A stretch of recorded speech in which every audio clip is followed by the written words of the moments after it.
Et bonjour à toutes et à tous, je vous retrouve aujourd'hui pour une petite vidéo concernant le tirage au sort du Master 1000 de Rome qui va donc se dérouler la semaine prochaine. Alors avant toute chose, si tu apprécies notre contenu, n'hésite pas à nous le faire savoir en t'abonnant à notre chaîne et en mettant un petit pouce bleu. Et tu pourras également nous suivre sur tous nos réseaux sociaux.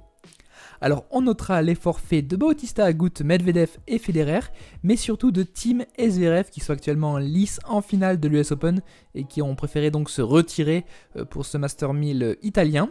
Mais par ailleurs, on notera le retour de Nishikori, Wawrinka, Nadal et Monfils à la compétition, notamment le retour de Nadal qui avait déclaré forfait pour l'US Open et qui n'a pas joué depuis le confinement, avant le confinement même, puisque c'était sa victoire en finale du tournoi d'Acapulco.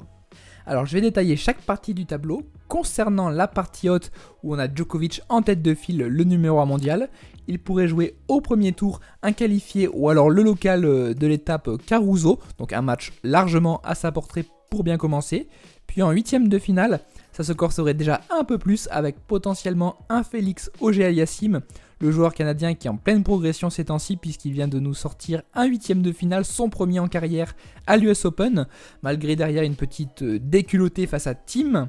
Donc ce sera un match piège, un joueur qui sera peut-être difficile à manœuvrer, surtout pour une première confrontation s'il venait à jouer le Serbe. En quart de finale, nous aurions soit un Monfils au vu de son classement, tête de série numéro 5, ou un Stan Wawrinka. Wawrinka qui on le sait a joué quelques tournois de Challenger pour retrouver un petit peu de rythme avant cette reprise officielle, et qui donc pourrait retrouver Djokovic en quart de finale. En demi-finale, ce serait soit un David Goffin qui nous a sorti un huitième de finale à l'US Open, ou un Matteo Berrettini. Berrettini qui est vraiment chez lui le Romain, mais qui n'a jamais perfé sur terre battue, donc à voir s'il retrouvera des coups efficaces et un jeu agressif qui lui permettrait de faire la différence sur l'ocre romain. Et concernant la partie basse du tableau, nous avons Rafael Nadal qui va jouer pour son premier match, son match de retour, son compatriote Pablo Carreño Busta. Et oui, le droitier espagnol a préféré s'aligner à Rome contrairement aux autres demi-finalistes de l'US Open, mais il a bénéficié de la part du tournoi d'un bail, ce qui lui permet de se reposer un jour de plus. Après, notamment pour Nadal, ce serait la route en huitième de finale d'un gros serveur, puisque ce serait potentiellement Milos Raonic. Milos Raonic qui, on le sait, n'a jamais perfé sur terre battue, qui est vraiment la surface qui lui correspond le moins, où il a notamment plus de mal à se déplacer malgré son service comme principale arme.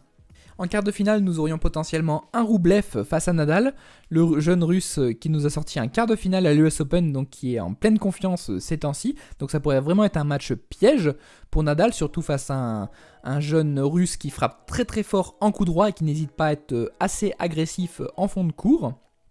Et en demi-finale, ce serait Stefanos Tsitsipas, le grec, pour un match là aussi piège, et potentiellement une revanche de leur demi-finale de l'an dernier à Rome, à ce même stade de la compétition où Nadal s'était imposé en 2-7.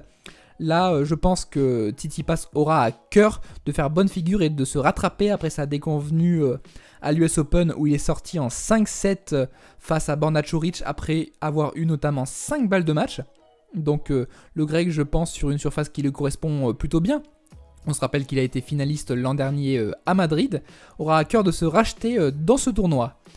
Et concernant les matchs à suivre au premier tour, nous aurons un Félix Auger-Aliassime face à Filip Krajinovic, le Canadien qui aura fort à faire face à un Serbe qui, certes après sa déconvenue où il est sorti assez tôt dans le tournoi à l'US Open, sortait d'une demi-finale à Cincinnati, donc un joueur qui joue plutôt bien en ce moment. Après c'est vrai que la terre battue n'est pas forcément sa surface favorite, mais ce sera un match intéressant à suivre.